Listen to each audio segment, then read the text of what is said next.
Louvado seja o Santíssimo Sacramento. Imagina só, essas foram as últimas palavras de um homem, ditas num momento de dor e brutalidade que a gente mal consegue conceber. É uma declaração de fé que atravessa séculos e nos joga direto no centro de um dos episódios mais sangrentos e, por muito tempo, esquecidos da história do Brasil. Pois é, a gente vai mergulhar hoje num capítulo bem violento da nossa história. Os massacres que aconteceram em 1645, lá no Rio Grande do Norte. Foi o momento em que a fé católica bateu de frente com o poder colonial holandês e o resultado foi um martírio que demorou quase 4 séculos para ser totalmente reconhecido. Para a gente entender o que aconteceu, vamos voltar para uma manhã de domingo. Uma manhã que começou como qualquer outra, mas que terminou, literalmente, num banho de sangue. Vamos tentar visualizar a cena. Umas 70 pessoas estão reunidas para a missa na capela de Nossa Senhora das Candeias. O padre André de Soveral está lá no altar. E bem ali, um pouco antes do momento mais sagrado da missa, a Eucaristia, as portas são trancadas. Por fora. De repente, soldados e guerreiros indígenas invadem o lugar. A oração vira pânico. E aí fica a pergunta, né? Os holandeses tinham trazido avanços, um certo progresso para o Nordeste? Então, o que explica essa selvageria toda? Para achar essa resposta, a gente precisa olhar para as tensões políticas e principalmente religiosas que estavam fervendo bem debaixo do pano ali naquela ocupação. Ok, vamos analisar isso. O período holandês aqui no Brasil não foi uma coisa só. Existia uma tensão, uma contradição bem no coração dessa colônia. E aqui está o grande paradoxo da época. De um lado, a gente teve o governo de Maurício de Nassau, que foi um período de muito florescimento cultural, sabe, com um jardim botânico, observatório, um planejamento urbano. Mas, do outro lado, a realidade era bem mais sombria, uma perseguição religiosa cada vez mais forte e sistemática. E a raiz dessa perseguição tem nome: calvinismo. Não era só a fé dos invasores, era a religião oficial do Estado holandês. E a coisa piorou muito depois que Nassau foi embora em 1644.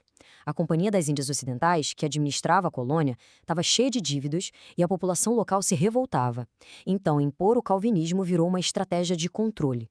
Não era só uma questão de fé, era uma forma de quebrar a identidade cultural e social da resistência, forçando a lealdade pela conversão. Bom, com esse cenário de conflito religioso bem claro, vamos voltar para os eventos de 1645, porque o que aconteceu em Cunhaú foi só o começo da história. A violência veio em 2 ondas. Primeiro, teve o ataque em Cunhal, em julho, e aí, só 3 meses depois, em outubro, aconteceu um segundo massacre, ainda mais cruel, em Uruaçu. Lá, outro grupo de católicos foi completamente dizimado. Esses ataques foram liderados por 2 figuras principais. Um era Jacob Rabi, um mercenário alemão conhecido pela brutalidade. O outro, Antônio Paraupabá, um líder indígena, que é talvez a figura mais trágica desse conflito. Ele foi levado para a Holanda, educado lá, se converteu ao calvinismo e voltou para o Brasil como um defensor fanático da nova fé, enxergando o catolicismo como uma ferramenta de opressão. Olha, o massacre de Uruaçu foi de um sadismo difícil até de descrever. Os relatos da época, inclusive relatórios dos próprios holandeses, falam de coisas terríveis. Arrancavam as línguas das pessoas para que não rezassem, mutilavam braços e pernas, mataram crianças, algumas com meses de vida de forma brutal. E tudo isso por um motivo. Os fiéis receberam uma escolha clara: se converter ao calvinismo ou morrer. Eles escolheram o martírio. E é aqui que a gente volta para o começo de tudo. A história do Mateus Moreira é a mais forte, a mais emblemática. Enquanto era torturado, com o coração sendo arrancado pelas costas, ele usou as últimas forças que tinha para reafirmar a fé dele na Eucaristia. Essa cena virou o símbolo máximo da resistência e da fé daqueles mártires. Mas a história não termina com a morte deles, claro. O legado desses massacres foi crescendo ao longo dos séculos, e isso levou a um processo longo e bem complexo de reconhecimento pela Igreja Católica. E o ponto central para esse reconhecimento da Igreja é um conceito teológico chamado odium fidei. Traduzindo, significa ódio à fé. Para serem considerados mártires, era preciso provar que eles não morreram por motivos políticos, mas especificamente porque se recusaram a abandonar o catolicismo. A escolha que os agressores deram, conversão ou morte, foi a prova fundamental nesse processo todo. Das mais de 150 pessoas que morreram nos 2 massacres, só 30 puderam ser formalmente identificadas, com nome e sobrenome. Foram essas 30 pessoas, 2 padres e 28 leigos, incluindo homens, mulheres e até crianças, que entraram no processo para se tornarem santos. O reconhecimento oficial veio em 2 etapas. Primeiro, a beatificação, lá no ano 2000, que declarou eles como beatos.